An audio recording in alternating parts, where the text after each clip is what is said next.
Our arrival in the country had been big news to start with, since a country of only 270,000 people does not have much news in January. Our dawn departure 3 days earlier had attracted numerous tourists and had been widely covered by the local media. So naturally, our rescue was all over the press.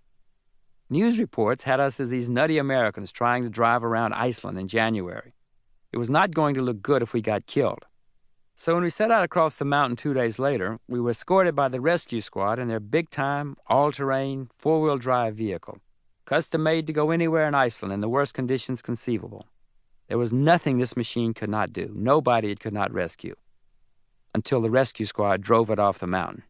We had to rescue them. You can imagine the Icelandic press. The story played better than the original rescue. Here were these hapless American tourists, up against the Icelandic winter, and they had to rescue the rescue squad. And we had it all on videotape, which I naturally shared with the media. The tape shows me shoveling snow as fast as I can, trying to save Iceland's experts. And it shows Paige having second thoughts. Not 5 days into the trip, Paige was in shock, literally. Ashen, quivering, panicked, showing the clinical symptoms of shock. There she was on videotape thinking, even the rescue squad is a disaster. All the warnings of bandits in Russia and malaria in Africa had not prepared her for this. I had been around the world before, and I knew that this, our first predicament, was not going to be our last.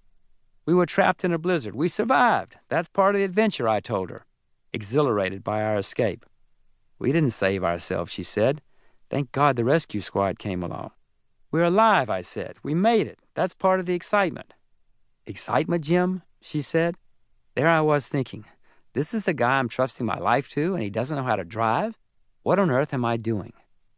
There I was, stuck in 2 feet of snow, wearing tennis shoes in an Arctic blizzard. That, I said, is what's so much fun about going around the world. Paige did not quite feel that way. But we made it all the way around Iceland, and we discovered a country in the midst of enormous change. There were young people everywhere we went. The streets, bars, and restaurants all were packed with kids. Well over half the population of Iceland is under 30 years old. People under 50 are heavily represented in positions of influence in the country. Iceland, demographically, is the 4th youngest country in the world, and that alone will lead to the most dramatic changes in the way it is run after centuries of isolation. Because agriculture is still heavily protected and there are high tariffs on imported foodstuffs, basic necessities are currently so expensive that many people have to work 2 or 3 jobs to maintain their living standard. But the country is becoming more urban. A majority of the population now lives in Greater Reykjavik. With fewer and fewer farmers to protect, price supports are much harder for politicians to justify. Subsidizing food production on a volcanic island that is contiguous to the Arctic Circle is perceived by youthful voters as an increasingly ludicrous extravagance. Restrictions on foreign investment, especially in the energy sector, have condemned the country to little development in that very lucrative resource as well.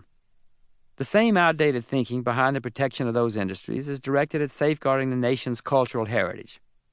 Iceland was a Danish colony for hundreds of years, and it is still mandatory for all school children there to study Danish as a second language. Ponder that for a minute. Denmark is a nation of 5 million people, so there may be 7 million people on Earth who speak Danish. Doing so is hardly a competitive advantage in today's world, and forcing kids to study the language clearly holds Iceland back. The sad fact of the matter is that sometime within the next 100 years, there may be only about 30 languages left in the world, and Danish will probably not be among the survivors. One of the more visible changes the world is undergoing right now is the end of the age of empire builders. Over the past 300 years, thanks to technological advances, countries tended to grow bigger and bigger. That tendency is undergoing reversal. There are about 200 countries in the world today. Over the next 3 to 5 decades, there will be 300 or 400. Many have already begun to disintegrate. The Soviet Union is now 15 countries. Yugoslavia is now 6. Czechoslovakia is now 2. Ethiopia, 2. The emergence of smaller nations from the ashes of collapsing empires may lead to wars, but need not do so necessarily. If borders remain open to trade and migration, we will all be better off. Evidence of the trend is visible in Europe, but it is even more apparent beyond it, in Africa, and especially in Asia. It is in Asia, the crucible of some of the world's oldest civilizations, that many of the more immediate changes of the new millennium are taking place. and Paige and I were eager to get there. To keep listening to this audiobook, I've left you a link in the description so you can do it, at no cost thanks to Audible's 30-day free trial.